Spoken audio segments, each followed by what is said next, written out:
প্রধানমন্ত্রী হিসেবে জওহরলাল নেহরু সর্বোচ্চ দিনের যে রেকর্ডটা ছিল সেই রেকর্ডটা রিসেন্টলি নরেন্দ্র মোদী ভেঙেছেন। জওহরলাল নেহরুর সাথে নরেন্দ্র মোদীর কোনোদিনও তুলনা হয় না।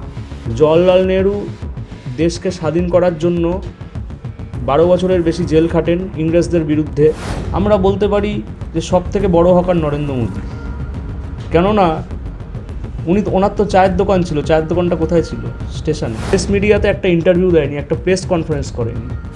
বাংলায় যে পালাবদলটা হলো এটার মূল কারণটা কি আপনার কি মনে হয়? একটা সরকারের ওভার কনফিডেন্স। সারা পশ্চিমবঙ্গে কাউন্সিলর থেকে এমএলএ এমপি প্রত্যেকে দুর্নীতিগ্রস্ত। 15 বছর রাজত্ব করতে করতে তারা ভেবেছিল যে তারা কোনোদিনও ক্ষমতাচ্যুত হবে না। আপনি বুলডোজারের সামনে শুয়ে পড়েছিলেন। ফ্যাসিবাদী, স্বৈরাচারী, একনায়কতন্ত্রী আগ্রাসনের বিরুদ্ধে আমি নিজেকে লিপ্ত করেছি। সেখানে যদি আমার জীবন চলে যেত আমি সেটাও উৎসর্গ করতাম। এরা কোনো গরিব হকারকে স্টেশনে থাকতে দেবে না।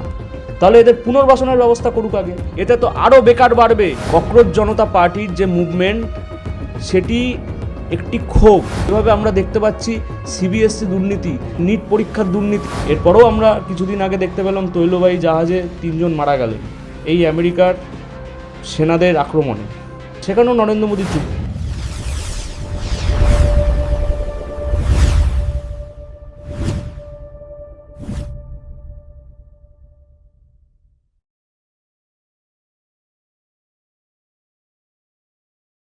নমস্কার বন্ধুরা, বং ভটেক্সের পর্দায় আপনাদের স্বাগত। আজকে আমাদের সঙ্গে এক্সক্লুসিভ ইন্টারভিউতে রয়েছেন কংগ্রেসের যুবনেতা স্বরূপ ঘোষ রায়। নমস্কার। স্বরূপবাবু, আপনার কাছে আমার প্রথম প্রশ্ন সেটা হচ্ছে, বাংলায় যে পালাবদলটা হলো, তৃণমূল কংগ্রেসের যে প্রবল ভরাডুবি হলো এবং বিজেপি যে মেন যে প্রবল শক্তিধর হিসেবে উঠে এলো, এটার মূল কারণটা কি আপনার কি মনে হয়? দেখুন, এর যে প্রধান যে মূল কারণ সেটা হচ্ছে যে একটা সরকারের ওভার কনফিডেন্স। একটা সরকার 15 বছর রাজত্ব করতে করতে তারা ভেবেছিল যে তারা কোনোদিনও ক্ষমতাচ্যুত হবে না, এবং এর জন্য তারা ভুলে গেছিল যে তারা যে 2বার 3বার যে জিতে এসছে তার প্রধান কারণ হচ্ছে সাধারণ মানুষ, এবং যেটা তাদের ট্যাগলাইন ছিল মা মাটি মানুষ। এই মা মাটি মানুষকে নিয়ে এরা বারংবার 3বার বিধানসভা ভোটে জিতে এসছে। এরা এই মা মাটি মানুষটাকেই ভুলে গেছিল। এরা ঘাসফুলটাকে ভুলে গেছিল, সব কিছু ভুলে গেছিল। এবং এরা ঘাসফুল মা মাটি মানুষ ভুলে গিয়ে এরা ভেবেছিল যে এদের পার্টিটা কর্পোরেটভাবেই চলবে এবং সরকারটাও কর্পোরেটভাবেই চলবে, এবং নেতারা মা মাটি মানুষের ঘরের দুয়ারে যাওয়ার তো দূরের কথা, নেতারা ওই এসি গাড়ি থেকে হাত নাড়িয়ে নাড়িয়ে সরকার চলবে। এবং আপনি জানেন হয়তো যে কিভাবে সারা পশ্চিমবঙ্গে কাউন্সিলর থেকে এমএলএ এমপি প্রত্যেকে দুর্নীতিগ্রস্ত। এরা ভেবেছিল যে এরা আজীবন দুর্নীতি করে যাবে, এদেরকে কেউ পরাস্ত করতে পারবে না। কিন্তু বাংলার মানুষ, বাংলার শেষ অভিপ্রায়, বাংলার শেষ বিচার ব্যবস্থা এদেরকে মুখ্য জবাব দিয়ে দিয়েছে এবং এদেরকে সিংহাসনচ্যুত করিয়েছে। এখন এরা সিংহাসনচ্যুত, এবং এদের যে ক্ষমতা, এদের যে দম্ভ মাটিতে মিশে গেছে, এবং তৃণমূলের ঝান্ডা ধরারও কোনো লোক নেই। তৃণমূল নিঃশেষ, ছত্রভঙ্গ। এবার এখান থেকে আমার একটা মেন প্রশ্ন সেটা হচ্ছে, আপনারাও তো একটা শতাব্দী প্রাচীন দল, আপনারাও একটা যখন তৃণমূল ক্ষমতায় ছিল আপনারাও বিরোধী আসনে ছিলেন, তো বিজেপি কেন এলো, আপনারা কেন আসতে পারলেন না? আপনারা এটা আত্মসমীক্ষা করছেন? দেখুন, আমরা যখন কেন্দ্রীয় সরকারে ছিলাম 2014 সাল অবধি, এবং যখন আমরা 2014 লোকসভা ভোটে যখন আমরা হেরে যাই, তখন থেকেই আমাদের চেষ্টা, আমাদের হারার কারণ আমরা সব কিছুই উপলব্ধি করছি এবং চেষ্টা চালাচ্ছি, মানুষের সাথে থাকছি। দেখুন, ভোটে জেতাটাই তো বড় কথা না। বড় কথাটা হচ্ছে একটা রুলিং সরকারের বিরোধিতা করা। আজকে আমরা দেখতে পাচ্ছি যেভাবে এই বিজেপি সরকার সাম্প্রদায়িকতার রাজনীতি করছে, এবং যেভাবে এই বিজেপি সরকার সাম্রাজ্যবাদী আগ্রাসন দেখাচ্ছে এবং বুলডোজার দিয়ে গরিবের পেটের ভাত কেড়ে নেওয়ার চেষ্টা করছে, গরিবের অধিকার কেড়ে নেওয়ার চেষ্টা করছে, কৃষকদের অধিকার কেড়ে নেওয়ার চেষ্টা করছে, যেভাবে এক স্বৈরাচারী ফ্যাসিবাদী একনায়কতন্ত্রী সাম্রাজ্যবাদী রাজনীতি চালাচ্ছে, আমরা এর বিরুদ্ধে একমাত্র জাতীয় কংগ্রেসই এর বিকল্প এবং এর বিরুদ্ধে আমরা শক্ত হয়ে দাঁড়িয়েছি। এবং আগামী দিনে কোনো পার্টি না, যত পার্টি আছে সবাই পড়ে যাবে, একমাত্র জাতীয় কংগ্রেসই আমরা বিশ্বাস করি। আমরা যেভাবে সাধারণ মানুষের সাথে পাশে সব সময়, খারাপ সময় দুঃসময় যখন তাদের সাথে অন্যায় হয়েছে, সে যেখানেই হোক, যে রাজ্যেই হোক, আমরা যেভাবে আমাদের নেতা রাহুল গান্ধী এবং তাদের সেনাপতি আমরা যেভাবে দাঁড়িয়েছি এই সাম্রাজ্যবাদী আগ্রাসন ফ্যাসিবাদী একনায়কতন্ত্রী সরকারের বিরুদ্ধে, আমাদের বিশ্বাস যে আমাদের উপলব্ধি, আমাদের চেষ্টা, আমাদের আত্মবিশ্বাস, আমাদের আত্মত্যাগ বিফল হবে না। এবং 2029-এ রাহুল গান্ধী বিপুল ভোট নিয়ে বিজেপিকে হারিয়ে দেশের প্রধানমন্ত্রী হবেন। আপনারা এতদিন অবধি ভারতবর্ষের ইতিহাসে প্রধানমন্ত্রী হিসেবে জওহরলাল নেহরু সর্বোচ্চ দিনের যে রেকর্ডটা ছিল, মানে ইলেক্টেড প্রধানমন্ত্রী হিসেবে, সেই রেকর্ডটা রিসেন্টলি নরেন্দ্র মোদী ভেঙেছেন এবং একটা বড় অনুষ্ঠানের মাধ্যমে সেটা সেলিব্রেশনও হয়েছে। হ্যাঁ, তো নরেন্দ্র মোদীর এই যে 12 বছরের কার্যকাল, সেটাকে আপনি কিভাবে মূল্যায়ন করছেন দেখুন, জাতীয় রাজনীতির পরিপ্রেক্ষিতে এবং ইন্টারন্যাশনাল পলিটিক্সের এতে? দেখুন, নরেন্দ্র মোদী যতদিন প্রধানমন্ত্রী দেশে, ততদিন এবং তার হয়তো বেশি সময় ধরে জওহরলাল নেহরু ইংরেজদের থেকে দেশকে স্বাধীন করার জন্য জেলে কাটিয়েছিলেন। ঠিক আছে, তো আপনি যেটা বলছেন যে জওহরলাল নেহরুর সাথে নরেন্দ্র মোদীর কোনোদিনও তুলনা হয় না। নরেন্দ্র মোদীও জেল কাটিয়েছেন ওই এমার্জেন্সির টাইমে। নরেন্দ্র মোদী জেল খেটেছেন ইমার্জেন্সির টাইমে, কিন্তু উনি 2002-তে গুজরাটে সাম্প্রদায়িক দাঙ্গা করে প্রচুর সাধারণ মানুষের জীবন এবং প্রচুর মায়ের সন্তান কেড়ে নিয়েছিলেন উনি, এবং দেশে একটা মানে সাম্প্রদায়িক উস্কানিমূলক দাঙ্গার সৃষ্টি করেছিলেন সারা দেশে। কিন্তু আপনি যদি দেখেন, জওহরলাল নেহরু দেশকে স্বাধীন করার জন্য 12 বছরের বেশি জেল খাটেন ইংরেজদের বিরুদ্ধে। তো পুরোটাই আলাদা। আপনি জওহরলাল নেহরুর সাথে নরেন্দ্র মোদীর কোনোদিনও তুলনা হয় না। হ্যাঁ, ওরা বানাচ্ছে, ওরা আনন্দ করছে, সেটা ওদের মন গড়া আনন্দ। ওরা যদি আনন্দ করে নিজেদেরকে মনে শান্তি পেতে চায়, পাক। কিন্তু মানে দেশের মানুষ, দেশের ইতিহাস জানেন কে জওহরলাল নেহরু আর কে নরেন্দ্র মোদী। যে নাকি আজ অবধি একটা প্রেস মিডিয়াতে একটা ইন্টারভিউ দেয়নি, একটা প্রেস কনফারেন্স করেনি। আর আপনি যদি বলেন, কংগ্রেসের প্রত্যেক প্রধানমন্ত্রী বারংবার প্রেস কনফারেন্স করে গেছে। সবথেকে বেশি করেছেন আমার মনে হয় মনমোহনজি সবথেকে বেশি করেছিল প্রেস কনফারেন্স এখনও অবধি। রিসেন্টলি বর্তমানে বিজেপি সরকার আসার পর বিভিন্ন জায়গায় আমরা দেখতে পাচ্ছি যে বিভিন্ন বুলডোজার চলছে। হ্যাঁ, এবং রেলের যে সমস্ত জায়গা হকাররা মানে অধিকার করে, মানে অনধিকার যেটা ছিল আর কি, বিভিন্ন জায়গায় যে দখল করেছিল, সেই জায়গাগুলো থেকে উচ্ছেদের একটা ব্যাপার চলছে এবং তিলজলাতে বাড়ি টাড়ি ভাঙা হচ্ছে, মানে অবৈধ নির্মাণ যেগুলো সেগুলো ভাঙা হচ্ছে। এই বিষয়গুলো মানে লাস্ট যে কয়েকদিনে মানে খুব অ্যাক্টিভলি বিজেপি সরকার কাজ করছে। তো এটা নিয়ে আপনার কি মতামত, কি মনে হয়? দেখুন, ওই যে আপনাকে আমি প্রথমেই বললাম যে যোগী মডেল চলছে, একটা মানে সাম্রাজ্যবাদী একনায়কতন্ত্রী রাজনীতির শাসন চলছে। রাজনৈতিকভাবে একটা সাম্রাজ্যবাদী একনায়কতন্ত্রীর শাসন চলছে, যেটা নাকি সাধারণ মানুষকে ক্ষতিগ্রস্ত করছে এবং তাদের অধিকার, তাদের পেটের ভাত কেড়ে নিচ্ছে। এই যে আপনি যেটা বললেন যে হকার উচ্ছেদ বুলডোজার নিয়ে, তাহলে তো আমরা বলতে পারি যে সব থেকে বড় হকার নরেন্দ্র মোদী। কেননা ওনার তো চায়ের দোকান ছিল, চায়ের দোকানটা কোথায় ছিল?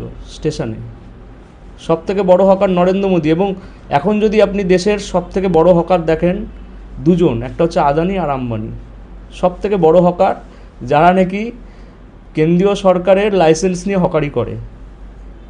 এবং আমাদের দেশ কিভাবে চলছে বা দেশ কিভাবে চালাবে যারা ঠিক করে দিচ্ছে। যদিও বা দেশ আমেরিকার কথায় চলছে এবং তাদেরও এখানে অনেক মাথা আছে। আমরা দেখেছি যে টেক্সাসে কিভাবে ভারতের পতাকাকে অপমাননা করা হয়েছে, কিভাবে ভারতের পতাকাকে অপমান করা হয়েছে। তারপরেও নরেন্দ্র মোদী চুপ, কেননা উনি ডোনাল্ড ট্রাম্পের কথায় চলেন এবং আমরা এও দেখেছি কিভাবে আমেরিকা ভারতীয়দের বেড়ি পরিয়ে আকাশ থেকে যুদ্ধ বিমানে নিচে নামিয়েছেন। এটা একটা আমাদের দেশের চরমতর লজ্জা। এরপরেও আমরা কিছুদিন আগে দেখতে পেলাম তৈলবাহী জাহাজে 3 জন মারা গেলেন এই আমেরিকার সেনাদের আক্রমণে ভারতের তৈলবাহী জাহাজে। সেখানেও নরেন্দ্র মোদী চুপ। কেননা আমি আপনাকে বললাম দেশের একটা পুঁজিবাদী ব্যবসায়িক সম্প্রদায় চলছে এই আদানি আম্বানির ওপর, এবং এটি একটি বড় লোকের সরকার যারা শুধু ধনীকে চেনেন এবং আদানি আম্বানি আমেরিকার কথায় দেশ চালায়। সেখান থেকেই উঠে আসছে এই সাম্রাজ্যবাদী আগ্রাসন। এরা কোনো গরিব মানুষকে এই দেশে এই রাজ্যে করে খেটে খেতে দেবে না। এরা কোনো গরিব হকারকে স্টেশনে থাকতে দেবে না। তাহলে এদের পুনর্বাসনের ব্যবস্থা করুক আগে। পুনর্বাসন করে তারপর এদেরকে যদি ইল্লিগালি বোঝায়, যদি এদের নীতি যদি ইল্লিগাল হয়, তাহলে এদেরকে আগে পুনর্বাসন করুক। পুনর্বাসন করে এদেরকে একটা ব্যবসার জায়গা করে দিক। এদের বাড়িতেও সন্তান আছে, অনেকেই তো এটাই সম্বল ছিল, তারা এখন কি খাবে, কি পড়বে? এতে তো আরও বেকার বাড়বে দেশ এবং রাজ্যে। কিছুদিন আগে যাদবপুরে যখন উচ্ছেদ চলছিল, এই হকার উচ্ছেদ চলছিল, তখন সিপিএম, কংগ্রেস যারা বিরোধী দল আছে, এসইউসিআই যারা আছে, তারা এই উচ্ছেদের বিরুদ্ধে যে প্রতিবাদ করছিল সেখানে আপনাকেও দেখা গেছে এবং আপনি বুলডোজারের সামনে শুয়ে পড়েছিলেন। এবং সেই সময় আপনার মনের অনুভূতি কী ছিল? অনুভূতি এটাই ছিল যে আমি বুলডোজার নয়, আমি যোগী মডেল এবং এক সাম্রাজ্যবাদী আগ্রাসনের বিরুদ্ধে, এক ফ্যাসিবাদী স্বৈরাচারী একনায়কতন্ত্রী আগ্রাসনের বিরুদ্ধে আমি নিজেকে লিপ্ত করেছি। সেখানে যদি আমার জীবন চলে যেত আমি সেটাও উৎসর্গ করতাম।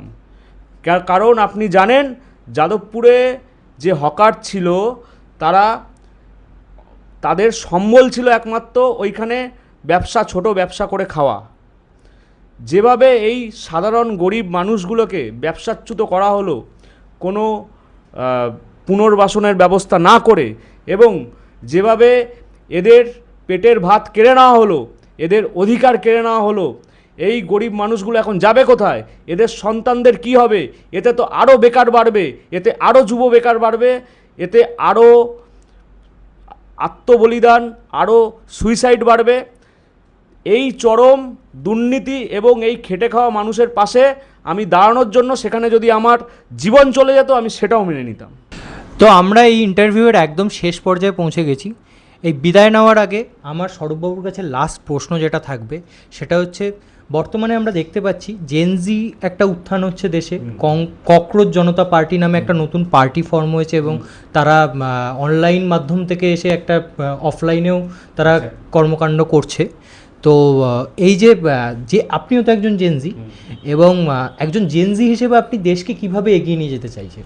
দেখুন, যেভাবে এই জেনজিদের ককরোচ জনতা পার্টির উত্থান হচ্ছে এবং এই স্বৈরাচারী বিজেপি সরকার তাদেরকে যেভাবে দমিয়ে রাখার চেষ্টা করেছে, তারা বলেছে 80-90 লক্ষ মিলিয়ন ফলোয়ার পাকিস্তানি বাংলাদেশি, কিন্তু অ্যাকচুয়াল এই 80-90 লক্ষ মিলিয়ন ফলোয়ার কিন্তু ভারতবাসী। সেটা কিন্তু প্রমাণ আমরা পেয়েছি, ঠিক আছে? এবং এই অ্যাকাউন্টের যে ইনস্টাগ্রাম, টুইটার, যা সোশ্যাল মিডিয়ার মুভমেন্ট ছিল, সব কিছু যেভাবে বিজেপি স্বৈরাচারীভাবে দমিয়ে দেওয়ার চেষ্টা করছে, সেটি বেশি দিন থাকবে না। এবং আমি আপনাকে বলি, এই জেনজিদের এই যে একটা ককরোচ জনতা পার্টির উত্থান, এটা তো হওয়ারই ছিল। কেননা যেভাবে আমরা দেখতে পাচ্ছি সিবিএসসি দুর্নীতি, যেভাবে আমরা দেখতে পাচ্ছি নিট পরীক্ষার দুর্নীতি, একটা এত বড় সর্ববৃহৎ ভারতবর্ষে মেডিকেল এক্সাম নিটে দুর্নীতি, যেভাবে পেপার লিক হচ্ছে, আমরা যেভাবে দেখতে পাচ্ছি বিহার পিএসসি দুর্নীতি, বিহারে পিএসসি পরীক্ষার যেভাবে দুর্নীতি দেখা গেছে, নিট পরীক্ষার যেভাবে দুর্নীতি দেখা গেছে, যেভাবে সিবিএসসি এসএসসি পরীক্ষার দুর্নীতি দেখা গেছে, সেখানে তো যুবদের অধিকার রক্ষার্থে এটা হওয়ারই ছিল। এবং আমি আপনাকে বলি, এই ককরোচ জনতা পার্টির যে মুভমেন্ট, সেটি একটি ক্ষোভ, যুবদের একটি ক্ষোভ, বেকারদের ক্ষোভ এবং সাধারণ খেটে খাওয়া মানুষের ক্ষোভ। সেইখান থেকে এই পার্টি এবং এই পার্টির মুভমেন্ট উঠে এসেছে। আজকে আপনি যদি রাহুল গান্ধীর জায়গায় থাকতেন তো আপনি কি করতেন? দেখুন, রাহুল গান্ধীর জায়গায় আমি কেন, কেউ যেতে পারবে না রাহুল গান্ধীর জায়গায়, এবং রাহুল গান্ধী দ্বিতীয় রাহুল গান্ধী কেউ হতে পারবে না। এর কারণ হচ্ছে আমরা রাহুল গান্ধীর যুব ন্যূনতম সৈনিক। সেই আমাদের নেতা, দেশের জননেতা, প্রধান বিরোধী লোকসভার বিরোধী দলনেতা এবং দেশের যুবর নয়নমণি, দেশের প্রধান যুবনেতা রাহুল গান্ধী। ওনার জায়গায় আমি কেন, কেউ যেতে পারবে না, এবং দ্বিতীয় রাহুল গান্ধীও কেউ হতে পারবে না। কিন্তু তবুও মানে একটা যদি মানে মেটাফরিক্যালি একটা যদি ধরে নিই যে আপনাকে দেশকে একটা এগিয়ে নিয়ে যাওয়ার আপনার একটা যে চিন্তাধারা, আপনিও তো একজন জেনজি, তো আপনার চিন্তাধারা কী? অ্যাজ আ জেনজি হিসাবে বলতে চাই যে বিজেপি যে ধর্মীয় মেরুকরণের রাজনীতির খেলাটা খেলছে, ওদের চাপিয়ে দেওয়া হিন্দুদের আচার অনুষ্ঠান, সেগুলো যদি ধরা হয় তাহলে পুরাণ, বেদ, উপনিষদ এগুলো যদি ঘাটা হয় তাহলে দেখা যাবে ওদের চাপিয়ে দেওয়া হিন্দুদের আচার অনুষ্ঠান সেগুলো 50%ই ভুল, এগুলো ওদের মন গড়া। এবং আমি বলবো রাহুল গান্ধী যেভাবে ভোট চুরিটা এক্সপোজ করেছে সারা ভারতবাসীর কাছে, আপামর ভারতবাসীর কাছে প্রমাণ সহ দিয়ে, সেভাবেই হিন্দুদের যত প্রাচীনতম ধর্মগ্রন্থ আছে, পুরাণ, বেদ, গীতা, নানা রকম উপনিষদ, সেগুলো রাহুল গান্ধী ফ্যাক্ট চেক করে হিন্দুদের এবং তথা ভারতবাসীর সামনে প্রমাণ করে দিউক যে বিজেপির হিন্দুদের ওপর চাপিয়ে দেওয়া যে মন গড়া আচার অনুষ্ঠান এইগুলো অ্যাকচুয়ালি ভুল। যেভাবে রাহুল গান্ধী দেশের সংবিধানকে হাতে নিয়ে সংবিধানকে বাঁচানোর জন্য লড়ে গেছেন, সেইভাবেই বিজেপির এই দুঃশাসন, এই বিজেপির মন গড়া জোরজাবস্তি করে হিন্দুদের ওপর আচার অনুষ্ঠান চাপিয়ে দেওয়া বিরুদ্ধে গর্জে উঠুক এবং বিজেপিকে বুঝিয়ে দিক যে তাদেরকে হারানোর জন্য কংগ্রেস আগামী দিনে তৈরি। আমরা এই ভিডিওর একদম শেষ প্রান্তে উপনীত হয়েছি, তো ভিডিওটি শেষ করার আগে আপনি কি বিজেপিকে কোনো বার্তা দিতে চান? বিজেপি, আপনারা যেভাবে দেশের গণতন্ত্রকে হত্যা করছেন, যেভাবে দেশের সাধারণ মানুষকে হত্যা করছেন, যেভাবে দেশের গরিব মানুষকে শেষ করে দিচ্ছেন, you will be finish and you will be destroyed. অনেক ধন্যবাদ।